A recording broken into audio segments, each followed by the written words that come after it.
আসসালামু আলাইকুম। আমি কানিজ ফাতেমা অর্দে এবং টাইপ 3 হচ্ছে কর্মবাচ্য। কর্মবাচ্য বের করা খুবই সহজ। যে কর্ম বের করতে পারবে সে কর্মবাচ্য বের করতে পারবে। আমরা জানি ক্রিয়াপদকে কি বা কাকে দ্বারা প্রশ্ন করলে কর্ম পাওয়া যায়। আর যখন আমরা একটা বাক্যে কর্তাকে পাবো না, শুধু দেখব কি বা কাকে দ্বারা প্রশ্ন করলে উত্তর চলে আসে, সেটাই হচ্ছে কর্মবাচ্য। এটা একটা ট্রিক্স এপ্লাই করে আমরা বের করব।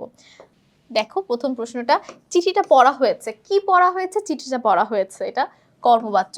কর্মবাচ্যের উদাহরণ কোনটি? এখানে দেখো লক্ষ্য করো, চিঠিটা পড়া হয়েছে। কি পড়া হয়েছে? চিঠিটা, এটা কর্মবাচ্যের উদাহরণ। কর্মবাচ্যের উদাহরণ কোনটি? তাদের দ্বারা বাড়িটি তৈরি হয়েছে। দ্বারা, কর্তৃক, এগুলোও একটা কর্মবাচ্য চেনার উপায়। দ্বারা, কর্তৃক, দিয়ে, এসব কর্মবাচ্যে থাকে। ঠিক আছে?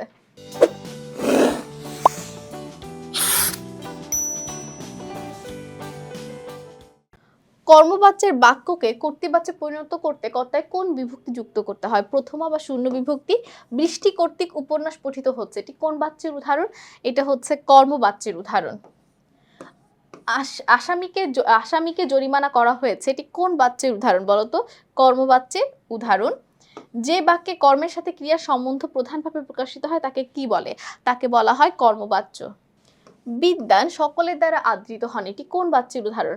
বিদ্বান সকলের দ্বারা আদৃত হন, এটা কর্মবাচ্যের উদাহরণ। বিদ্বানকে সকলেই সম্মান করে, বাক্যটি এটা কি হবে বলতো? দ্বারা যেখানে আছে সেটা আমি কিছুক্ষণ আগে বলেছি। বিদ্বান সবার দ্বারা সমাদৃত। কর্মবাচ্যের উদাহরণ কোনটি?